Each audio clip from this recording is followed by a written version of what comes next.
السلام عليكم ورحمة الله. ازيكم يا حبايبي؟ عاملين ايه النهاردة؟ ان شاء الله هنصور عند الفراخ فوق. دي الفراخ البلدي يا حبايبي اللي احنا كنت جايباها معاكم عمر يوم. ما شاء الله شوفوا بقت قد ايه. هي الفراخ دي دلوقتي حاليا عندها 3 شهور، يعني بقالها 3 شهور. انا كنت جايباها في اول 3، بس ما شاء الله بقوا حلوين. يعني الديك كده بقى يعدي الكيلو. فما شاء الله حلوين زي ما انتوا شايفين اهمت. وانا ذبحت برضو من الديوك دي كذا مرة، وان شاء الله الذبحة الجاية هتبقى معاكم يعني واوريهولكوا برضو. فاهمت يا حبايبي، قلت اوريهم لكم عشان طبعا انا كنت قايله لكم الفراخ دي هتبقى معاكم، يعني الدوره دي كده هتبقى معاكم، واوريها لكم كده لحد النهايه، لحد ان شاء الله ما البرابر تبيض برضو باذن الله. فاهو انا لسه حاطه لهم الاكل بتاعهم والميه. وانتوا عارفين طبعا ان انا بطلت العلف من زمان. يعني دلوقتي انا بحط لهم رده على عيش على ذره، بواقي اكل البيت الموجود. يعني الفراخ البلدي حلاوتها في كده ان هي اي اكل البيت بياكلوه، مش زي الفراخ البيضة بيبقى علف بس، انما دول ما شاء الله اي حاجة بياكلوها. الموجود عندك عيش اي حاجة. فهم حلوين في كده ان هم بينضفوا البيت من بواقي الاكل. وما شاء الله بيبقوا حلوين قوي وطعمهم بيبقى مسكر جدا. فانا بحب تربيتهم بصراحة، وبحبهم قوي بقى لما بيبيضوا. يعني انا نفسي كده يصحوا لحد ما يبيضوا. يعني بصوا الديك يا حبايبي ده اللي انا كده ما شاء الله ده يعدي كيلو. ما شاء الله حلو قوي اهوت. ان شاء الله اما اذبحه هبقى اوريهولكوا برضو ونعمله مع بعض. اهمت انا حطاهم في الاوضه كده. وطبعا البط انا نزلته تحت بقالي فتره، عشان انتوا عارفين طبعا ان البط بيبقى بيحب الميه كتير وكده، فمش نافع مع الفراخ خالص، بيبهدل الدنيا. فانا نزلته بقالي فتره من قبل رمضان كده وذبحته، وان شاء الله هوريكم برضو في اخر الفيديو بعد. يعني ما شاء الله كانت اوزانه حلوه قوي ومنضفاه، وهوريهولكم برضو. فانا قلت اوريلكم الفراخ يا حبايب قلبي اهوت. وبسيبهم كده كل يوم افتح لهم الباب شويه عشان برضو يخرجوا في الشمس.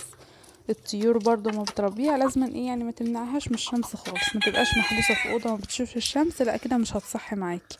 انما لازم شويه كده وشويه كده يخرجوا في الشمس عشان خاطر الامراض اللي الحاجات دي تمشي من عندهم. فهم انا قلت اوريهم لكم برضو. ودي العشه بقى اللي انا بربي فيها زي ما انتوا شايفينها، وريتها لكم قبل كده. حاطه لهم الميه. وهنا الحمام يا حبايبي، في هنا في الاوضه هنا كام جوز حمام كده لسه بادئ يبيض، يعني لسه بادئ يطلع جديد كده. ده هي اهو، ده جوز طالع كده يا حبايبي. دي يمكن اول مره يطلع فمش شاطر قوي يعني اول مره يطلع ده. وهنا اهوت. وهنا حمامية واحدة. بيبقى لسه الحمام اول ما بيبدأ يبيض ويطلع ممكن حمامة تطلع، ممكن البيض يطلع فاضي، يعني لسه على ما بيتشطر كده. وهنا يا حبايبي حمامية هيت. دي كانت طالعة بيضة واحدة بس، البيضة التانية طلعت فاضية عشان أول مرة برضو يبيض يعني. و... والصندوق التاني فيه حمامة راقدة اللي أنا وريتهولكوا بس. وهنا الفراخ اهي بقى بسيبها كده على السطح شوية، والحمام واقف زي ما انتوا شايفين. بس احط لهم الاكل يعني واعجبهم شويه، وبعد كده ايه احبسهم واقفل عليهم. والبط طبعا زي ما انا قلت لكم انا نزلته تحت عشان بيبهدل الدنيا. وما شاء الله كده البط بقاله 3 شهور.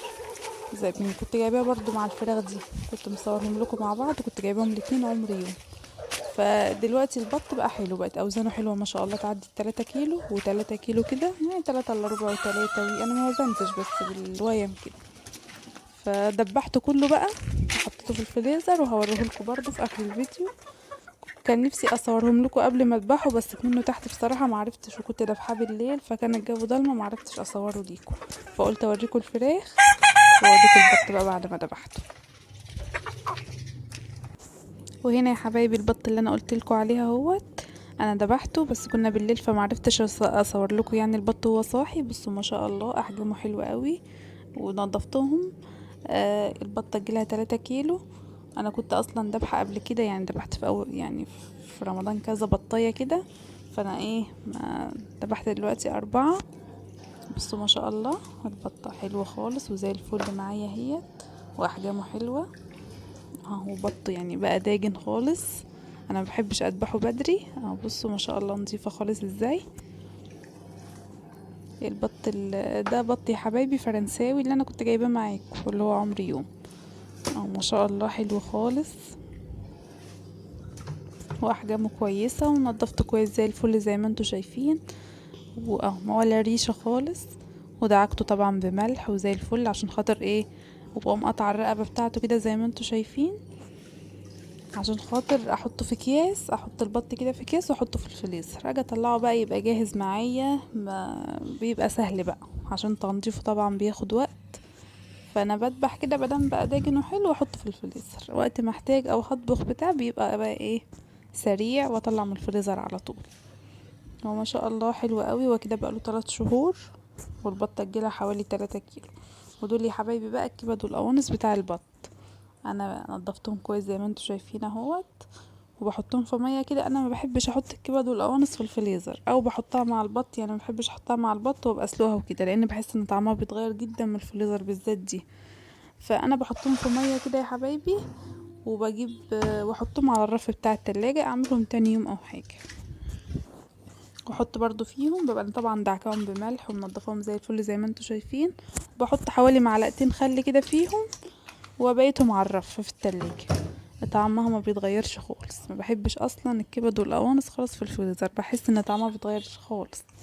فبحطها على الرف كده، وان شاء الله بكره نعملها بتبقى حلوه بقى، بتبقى صبحه يعني خالص. بس والبط بقى زي ما انتوا شايفين كده، احط كل بطايه في كيس ونحطها في الفريزر، بيبقى بقى حلو. ده الرقب يا حبايبي اهوت، الرقبه بتاعه البطه بقطعها يعني عشان ايه، اعرف احطها في الكيس كده، واما باجي اعمل اسلقها يعني في الحله ما تبقاش الرقبه طالعه كده، فبقطعها اهو زي ما انتوا شايفين يا حبايبي. ما شاء الله مفتاح النص، يعني حاجه زي الفل بصراحه. التربيه حلوه يا حبايبي قوي، وبتخلي الخير عندك في البيت كتير، ووقت ما تعوزي تلاقي. طبعا خلاف الشراء خالص، اي نعم الواحد بيتعب معاهم شويه على ما بيكبروا، وبرضه بيصرفوا، بس برضه مش زي الشراء. الحاجه اللي انت بتربيها على ايدك احلى بكتير من اللي انت بتشتريها، طعم ونظافه وحاجه انت اللي عاملاها. فاحنا يا حبايبي هنجيب بقى اكياس تلاجة كده تكون نضيفة، وطبعا انا غاسله البط ده ودعكاه بملح ومصفياه من الميه بتاعته زي الفل زي ما انتوا شايفين كده. بحط كل رقبه في البطه بتاعتها، واقوم جايه حطاهم في الكيس ونحط في الفريزر. اجي بقى اطبخ تبقى سريعه، اطلع على طول يا دوبك تفك وخلاص. ودي الراس يا حبايبي، انا منضفاها برضو وحاطه. انما بقى الكبد والقوانص انتوا عارفين طبعا، انا هركنها في جنب كده زي ما انا وريتها لكم، عشان ايه هعملها ديت، ما بحبش احطها في الفريزر اصلا. بس نحطهم في اكياس في التلاجة.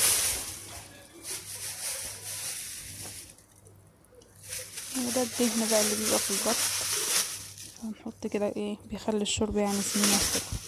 البط ده بقى بتبقى شوربته سمينة قوي، يعني بتبقى عايزة الاكلات الجامدة، يعني فتة، اي اكلة جامدة او عادي، ممكن رز يعني وكده، بس يعني الشوربة دي للاكلات الدسمة وكده. بس نحطها في الكيس بقى يا حبايبي زي ما انتوا شايفين كده، وتربطيه وفي الفريزر. البط يعني طعمه ما بيتغيرش من الفريزر خالص على فكرة، مهما يقعد بيبقى زي الفل، وبيبقى طعمه حلو خالص.